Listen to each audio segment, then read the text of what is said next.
युवा राजपूत सभा का प्रधान हूँ जम्मू कश्मीर से, और ये युवा राजपूत सभा, जिसको हम राजपूत, हमारा एक ही निशान है क्षत्रिय। हमारा ये देखिए मेरे बाजू पे ये लिखा है क्षत्रिय, और क्षत्रिय का धर्म है लड़ना। क्षत्रिय पैदा ही लड़ने के लिए हुआ, और लड़ने किसके लिए? अपने, जब भी अपने देश पे कोई बात आएगी, अपने समाज पे आएगी, अपने धर्म पे आएगी, अपने लोगों पे आएगी, तो उनके खिलाफ आवाज उठाना क्षत्रिय का धर्म है। और पढ़ने लिखने से क्या मिला?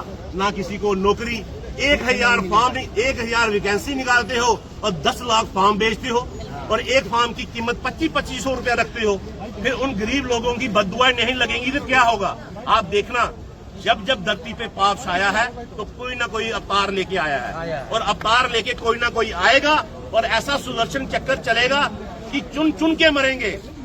गंदी से गंदी बीमारियों से ये लोग मरेंगे, जिन्होंने कल हमारी बच्चियों के साथ, हमारी माताओं के साथ, बहनों के साथ, जिन्होंने उनको गले से पकड़ के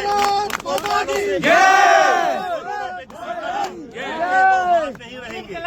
अगर किसी में हिम्मत है, आज हम युवा राजपूत सभा की तरफ से राजपूत समाज जहाँ पे आया है, एक बच्ची को हाथ लगा के दिखा दिए, क्या वो नहीं, क्या हम नहीं। इसलिए जो कल हुआ वो हो गया।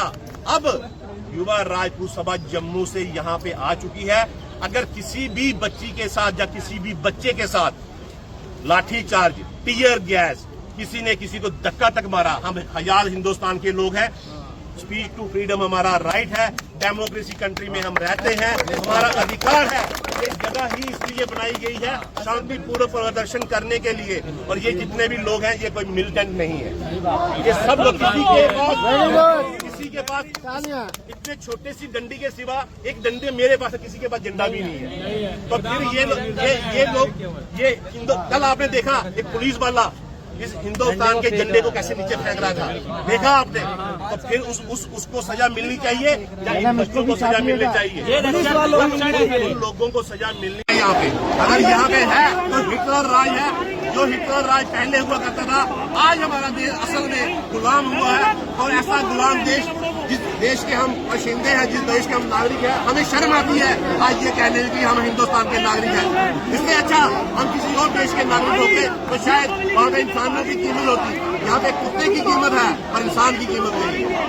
इनको इनकी औकात दिख जाए और दूसरे दिन अखबारों में इतिहास बन जाएगा। ये जो सरकारें हिंदू राष्ट्र बनाने की बातें करती थी, पहले इन्होंने यहाँ पे यूजीसी लाया। हिंदू राष्ट्र की कोई बात ही नहीं है। यहाँ पे तो जितने भी लोग हैं वो सब छात्र हैं। छात्र के लिए इस छात्रों को छात्रों से मरवा रहे हैं। ये सरकार ने आज तक जितने काम किए, रात को फैसला करते हैं, सुबह इम्प्लीमेंट कर देते हैं। लोगों को बताया ही नहीं जाता कि हम करना क्या चाहते हैं, हमारी पॉलिसी क्या है। अगर आपने बच्चों को मारकर और बच्चियों को मारकर आपने अगर हिंदू राष्ट्र बनाना है, आपने विश्व गुरु बनाना है, उसी की डिमांड है कि उसको अपनी कुर्सी छोड़ देनी चाहिए। और जो पढ़े, जो एजुकेशन मंत्री वो होना चाहिए कम से कम PhD पढ़ा लिखा इंसान, जो एजुकेशन के बारे में जानता हो कि एजुकेशन का मतलब क्या है, एजुकेशन से हमारे बच्चों को मिलता क्या है। जब एजुकेशन आपके पास होगी तो आप किसी भी मंच पर जाके अपनी बात रख सकते हैं। जब अनपढ़ लोग मंत्री बनेंगे तो फिर उस देश का भविष्य ऐसा ही होगा। इससे बड़ा कुछ नहीं हो सकता हमारे हिंदुस्तान के लिए। ये आज हमें लगता है कि हमारा दुर्भाग्य है कि हम हिंदुस्तान में पैदा हुए। हम हिंदुस्तान जिंदाबाद के नारे तो लगाते हैं, पर जिन्होंने हिंदुस्तान जिंदाबाद रखना है, आज उनकी करतूतें आपको देखने के सामने मिल रही है। इनके पास एक ही मुद्दा है, हिंदू मुसलमान को लड़ाओ, स्टूल कास्ट जनरल को लड़ाओ, अपनी रोटियां सेको। ये यही काम कर सकते हैं, अपने देश का भविष्य के बारे में कभी नहीं सोच सकते। हमारे मेरे को लगता है कि पहली बार हिंदुस्तान में ऐसा हुआ होगा कि बच्चों पे, खास करके उन बच्चियों पे, इनके सर फोड़ दिए गए, टांगे तोड़ दी गई, कपड़े फाड़ दिए गए। और हिंदुस्तान, हम उस देश को कहते हैं जहाँ नारी को प्रथम स्थान दिया गया है। नारी का आदर करना ही हमारे हिंदुस्तान में सिखाया गया है। पर कल उस घटना को देखकर हमारे जो संस्कार हमें घर से दिए गए थे वो भी तार हो गए हैं। हम ऐसी सरकारों से क्या उम्मीद करते हैं? लाठी खाने के बाद भी छात्र जमे हुए हैं, हौसला कमजोर हो सकती है। देखिए, लाठी चार्ज हो या गोली चले, आपने जब इनकलाब पहले आया था तो आपने देखा था हमारा देश पहले आजाद था, आज गुलाम है। ये काम तब की जब जनरल डायर ने पंजाब में जलियांवाला बाग में सब लोगों को इकट्ठा करके गोली चलाई थी, तो ऐसे ही एक तरफ से रास्ते बंद कर दिए गए थे। बच्चा पढ़ना चाहता है तो उसको एजुकेशन नहीं मिलनी, तो फिर ये स्कूल कॉलेजेस ये बनाए क्यों हैं? इसलिए बनाए, बंद कर देनी चाहिए। बच्चा बचपन से ही मजदूरी करे और वो पैसे कमाए, वो मजदूरी करके भी पैसे कमा सकता है अगर पैसे कमाने की बात की। पर फिर देश का पेपर लीक हो जाएगा तो बच्चा क्या करेगा? वो आप छोड़ दीजिए। हमारा देश विश्व गुरु नहीं बन सकता, कभी नहीं बन सकता। जिस कार्य से आप विश्व गुरु बनाना चाहते हैं, बच्चों को मारकर, बच्चियों को मारकर, हिंदू हैं हम शान से कहते हैं हम हिंदू हैं, पर हिंदू में जो प्रथम स्थान है वो स्त्री को दिया गया है, मातृशक्ति को दिया है। और कल आपने मातृशक्ति की हालत देख ली क्या हुई। ऐसी गिन आती है ऐसे लोगों से जिन्होंने ऐसा ऑर्डर किया, ऐसे लोग जिन्होंने हमारे बच्चियों पे, हमारी माताओं पे, हमारी बहनों पे जिन्होंने लाठीचार्ज करवाया। अगर जब इंसान की नहीं चलती है तो फिर किसी न किसी रूप में भगवान अवतार लेते हैं, और कोई ऐसा अवतार आएगा जो इनको इनकी औकात दिखाएगा। फिर इनको पता चलेगा कि हिंदुस्तान का संस्कार क्या था, हिंदुस्तान का इतिहास क्या था, हिंदुस्तान में क्या किया जाता था। आज डेमोक्रेसी की हत्या हो चुकी है, कोई डेमोक्रेटिक नहीं। हिंदुस्तान आज गुलाम देश बन चुका है, पैसे वालों का गुलाम। हमारे हिंदुस्तान की बदकिस्मत है क्योंकि जहाँ पे 3 वर्ग के लोग रहते हैं, गरीब, मध्यम और हाई।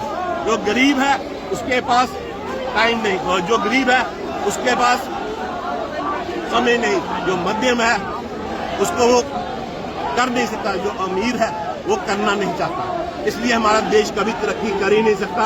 हमें जब गरीब को पढ़ने नहीं देंगे कि ये पूरे का पूरा हिंदुस्तान बिक जाएगा, उस दिन हमारी आंखें खुलेंगी। जब गरीब बच्चे को पढ़ने नहीं देंगे तो बढ़ेंगे कैसे आगे?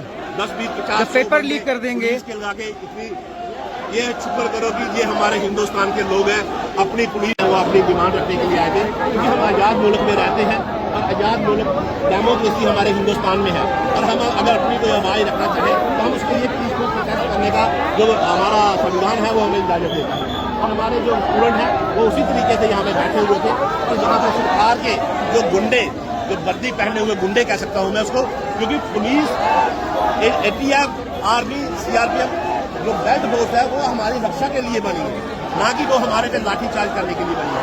पर कल का दृश्य यहाँ पर देखकर हमने देखा कि पूरे दिल्ली का, पूरे इंडिया में, पूरे विदेशों तक जो ये जो मैसेज गया है हिंदुस्तान का कि हमारी आर्मी, हमारी पुलिस, हमारी ATF हमारे ही बच्चों पे जो अत्याचार कर रही है, लाठीचार्ज, टीयर गैस। आपने ऐसा अत्याचार देखा है जम्मू कश्मीर में, जिनसे पत्थरबाज करते हैं आर्मी वाले लोग? आर्मी पर पत्थरबाज। देखिए, मैं जम्मू कश्मीर का रहने वाला हूँ, पर हमने ये चीजें वहाँ पे देखी। कश्मीर में जो बैंक फोर्स वालों पे पत्थर मारते थे, वो उनको घर में घुस के मारते थे, पर वो हमें उस चीज का इतना दुख नहीं था क्योंकि वो पाकिस्तान के पहाड़े खाते थे। वो हिंदुस्तानी अपने आप को मानते ही नहीं थे। जब कोई गैर ऐसा काम करता है तो बर्दाश्त हो जाता है, और जब कोई अपने बच्चों पे लाठीचार्ज करे। कल आपने देखा कि लोग उनको, पुलिस को क्या कह रहे थे, बड़ा अच्छा काम किया आपने, बच्चों को मारा, बड़ा काम बढ़िया करके जा रहे हैं, तालियां बजा रहे थे। तो क्या उनके बच्चे नहीं होंगे? क्या उनके बच्चे स्कूल एजुकेशन में नहीं पढ़ते होंगे? किसी भी देश को ऊपर लेके जाने के लिए अगर आपका एजुकेशन और हेल्थ का सिस्टम जिस देश का अच्छा है तो वहाँ का ऑटोमेटिक देश उन्नति करता है। और हमारे देश में सिर्फ यही 2 सिस्टम, एजुकेशन और हेल्थ, टोटली फेलियर है। लोगों को पैसा कमाने के चक्करों में पड़े हुए हैं कि पैसा, अगर आपको पैसा ही देना है तो फिर पढ़ना क्यों है? एक गरीब से गरीब माँ बाप अपने पूरी उम्र की कमाई एक बच्चे को एजुकेशन देने में खर्च कर देता है, और जो बची खुची कमाई होती है वो उसके इलाज पे लगा देता है। तो कहाँ से हमारा हिंदुस्तान बढ़ेगा? मैं युवा राजपूत सभा का प्रधान हूँ जम्मू कश्मीर से, और ये युवा राजपूत सभा, जिसको हम राजपूत, हमारा एक ही निशान है, क्षत्रिय। हमारा ये देखिए मेरे बाजू पे ये लिखा है क्षत्रिय, और क्षत्रिय का धर्म है लड़ना। क्षत्रिय पैदा ही लड़ने के लिए हुआ, और लड़ने किसके लिए? अपने, जब भी अपने देश पे कोई बात आएगी, अपने समाज पे आएगी, अपने धर्म पे आएगी, अपने लोगों पे आएगी, तो उनके खिलाफ आवाज उठाना क्षत्रिय का धर्म है। देखिए ना, धर्मेंद्र प्रधान ने कुछ दिन पहले कह दिया था कि जो लोग हैं ये दहशतगर्द की भी टीम है, और कल के बाद से जिस तरीके से पुलिस ने इन पे लठबाजी की है और आंसू के बोले तो छोड़े गए, साफ पता चल रहा है कि दिक्कत कितनी बड़ी है। आपको पता ही चल गया कि दहशतगर्द कौन है। दहशत तो ये फैला रहे हैं, ये लोग हाथों में झंडे लेके, हिंदुस्तान के झंडे लेके, अगर बात कर रहे हैं अपनी एजुकेशन की, आप एजुकेशन मत दो, आप उनको नशा दो। गली गली मोहल्ले मोहल्ले में हर चौकों में आप वाइन शॉप की दुकानें खुलवा सकते हैं। मैंने यहाँ पे सुना कि 800 करोड़ रुपए का एक ठेका गुड़गांव में गया। 800 करोड़ रुपए का एक वाइन शॉप का 1 साल का ठेका आपने दिया। वही 800 करोड़ का आप किसी स्कूल पे इन्वेस्ट करते, एक वाइन शॉप की बात थी, वही वाइन शॉप का पैसा आप किसी अच्छे स्कूल में इन्वेस्ट करके, जितने भी सरकारी स्कूल हैं ये सारे अडानी ने एयरपोर्ट ले लिए, सी पोर्ट ले लिए, रेलवे स्टेशन ले लिए, पर स्कूल एक नहीं लिया। आप उनको स्कूल एजुकेशन देते, आप उनको हॉस्पिटल देते, वो चीजें प्राइवेट करते, वहां पे बच्चों को अच्छे एक इंसान आम इंसान क्या स्कूल वालों को दे देता है एजुकेशन। मैं पिछले दिनों 1.5 महीना पहले यहाँ पे जम्मू से स्पेशल आया था धर्मेंद्र प्रधान जी से मिलने कि हमारे जम्मू कश्मीर के जो पूरा हिंदुस्तान गुलाम हुआ अंग्रेजों का, पर बकायदा एक जम्मू कश्मीर स्टेट ऐसी थी जहाँ पे अंग्रेजों ने राज नहीं किया। लिखने से क्या मिला, ना किसी को नौकरी। 1000 वैकेंसी निकालते हो और 10 लाख फॉर्म बेचते हो और एक फॉर्म की कीमत 2500 रुपया रखते हो। फिर उन गरीब लोगों की बददुआएं नहीं लगेंगी तो क्या होगा? आप देखना, जब धरती पे पाप छाया है तो कोई ना कोई अवतार लेके आया है और अवतार लेके कोई ना कोई आएगा और ऐसा सुदर्शन चक्कर चलेगा कि चुन चुन के मरेंगे। गंदी से गंदी बीमारियों से ये लोग मरेंगे जिन्होंने कल हमारी बच्चियों के साथ, हमारी माताओं के साथ, बहनों के साथ, जिन्होंने उनको गले से पकड़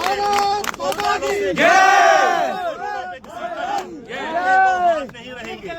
अगर किसी में हिम्मत है, आज हम युवा राजपूत सभा की तरफ से राजपूत समाज जहाँ पे आया है, एक बच्ची को हाथ लगा के दिखा दिए, क्या वो नहीं, क्या हम नहीं। इसलिए जो कल हुआ वो हो गया। अब युवा राजपूत सभा जम्मू से यहाँ पे आ चुकी है। अगर किसी भी बच्ची के साथ या किसी भी बच्चे के साथ लाठीचार्ज, टीयर गैस, किसी ने किसी को धक्का तक मारा, हम आजाद हिंदुस्तान के लोग हैं। स्पीच टू फ्रीडम हमारा राइट है। डेमोक्रेसी कंट्री में हम रहते हैं, हमारा अधिकार है। ये जगह ही इसलिए बनाई गई है शांतिपूर्ण प्रदर्शन करने के लिए। और ये जितने भी लोग हैं ये कोई मिलिटेंट नहीं है। ये सब लोग किसी के पास इतने छोटे सी डंडी के सिवा एक डंडे मेरे पास है, किसी के पास झंडा भी नहीं है। तो फिर ये लोग कल आपने देखा एक पुलिस वाला इस हिंदुस्तान के झंडे को कैसे नीचे फेंक रहा था, देखा आपने? तो फिर उसको सजा मिलनी चाहिए या इन बच्चों को सजा मिलनी चाहिए? उन लोगों को सजा मिलनी, कानून की नजरों में जुल्म है तो फिर उनको सजा मिलनी चाहिए। और मैं आपके माध्यम से एक बात मैं पूरी जम्मू कश्मीर के हिंदुस्तान की जनता को बोलना चाहता हूँ। अगर आप लोग यहाँ पर नहीं आ सकते, दिल्ली नहीं पहुंच सकते, अपने अपने घरों के बाहर, अपने अपने मोहल्ले के चौकों में, अपने अपने स्टेट में, अपने अपनी डिस्ट्रिक्ट में हर जगह प्रदर्शन करें। हर जगह स्टूडेंट्स का जो हक है। देश तब तरक्की करता है जिस देश में एजुकेशन और हेल्थ सिस्टम अच्छा होता है, और जिस देश में एजुकेशन और हेल्थ सिस्टम अच्छा नहीं है फिर वो देश विश्व गुरु नहीं बनता। ये जुमलेबाजी करना छोड़ दो। ये अपना एक पहली सरकार मैंने ऐसी देखी है जो कुल्हाड़ी लेके खुद अपने पैरों पे मार रही है, क्योंकि हमने लोगों ने आपको सर पे चढ़ाया है। और ऐसे जो लोग, ये पब्लिक है, ये जनता सब जानती है, ये राजा बनाना भी जानती है, ये रंग बनाना भी जानती है। इसलिए हिंदुस्तान की जनता से पंगा नहीं लो। धर्मेंद्र प्रधान होंगे आप अपने घर में, एजुकेशन मंत्री पढ़ा लिखा होना चाहिए, कम से कम PhD होल्डर होना चाहिए। पर आप जैसे नालायक अनपढ़ लोग जब मंत्री के कुर्सी पे बैठते हैं तो फिर देश का भविष्य ऐसे ही ताता। जो देश के भविष्य की बातें करते थे, ये सारा देश का भविष्य है। यहाँ सड़कों पे रुंधा जा रहा है, उनको घसीटा जा रहा है। फिर आप कैसे विश्व गुरु बनने की बातें करते हैं? आपका देश विश्व गुरु नहीं। आप अपने देश को उस स्थान पे लेके जाओगे जहां से मेरे को लगता है कि वापस आना, उबरना ही बहुत मुश्किल है। मैं यहाँ पे, अगर यहाँ पे है तो हिटलर राज है। जो हिटलर राज पहले हुआ करता था, आज हमारा देश असल में गुलाम हुआ है। और ऐसा गुलाम देश, जिस देश के हम बाशिंदे हैं, जिस देश के हम नागरिक हैं, हमें शर्म आती है आज ये कहने की हम हिंदुस्तान के नागरिक हैं। इससे अच्छा हम किसी और देश के नागरिक होते तो शायद वहाँ पे इंसानों की कीमत होती। यहाँ पे कुत्ते की कीमत है और इंसान की कीमत नहीं है। नागमणि स्कूल में जितने भी किसी भी धर्म के बच्चे जो अनाथ होते, जिसके माँ बाप नहीं होते, जिसका बाप नहीं होता, वो स्कूल 2400 कनाल जमीन उन्होंने स्कूल के नाम की थी कि यहाँ पर अनाथ बच्चे पढ़ेंगे। और एजुकेशन मंत्री जी को मैं ये बताना चाहता हूँ कि जो एजुकेशन प्राइवेट स्कूल है, अगर आप उसका नॉर्म्स पढ़ें तो हर प्राइवेट स्कूल को 25% बच्चे फ्री पढ़ाने होते हैं गरीबों के। देखिए ना पर ये मोदी जी, हाँ। जो कानून बना है, जो संविधान बना है, ये उन चीजों को फॉलो नहीं करते, उल्टा उनसे पेमेंट सीटें लेते हैं, उनको पढ़ाने के लिए एक्स्ट्रा पैसे लिए जाते हैं। क्योंकि जब एजुकेशन मंत्री ही अनपढ़ होगा तो फिर वो उसको क्या पता। वही मैं पूछ रही हूँ कि मोदी पिछले दिनों 1.5 महीना पहले यहाँ पे जम्मू से स्पेशल आया था धर्मेंद्र प्रधान जी से मिलने कि हमारे जम्मू कश्मीर के जो पूरा हिंदुस्तान गुलाम हुआ, पूरा हिंदुस्तान गुलाम हुआ अंग्रेजों का, पर बकायदा एक जम्मू कश्मीर स्टेट ऐसी थी जहाँ पे अंग्रेजों ने राज नहीं किया।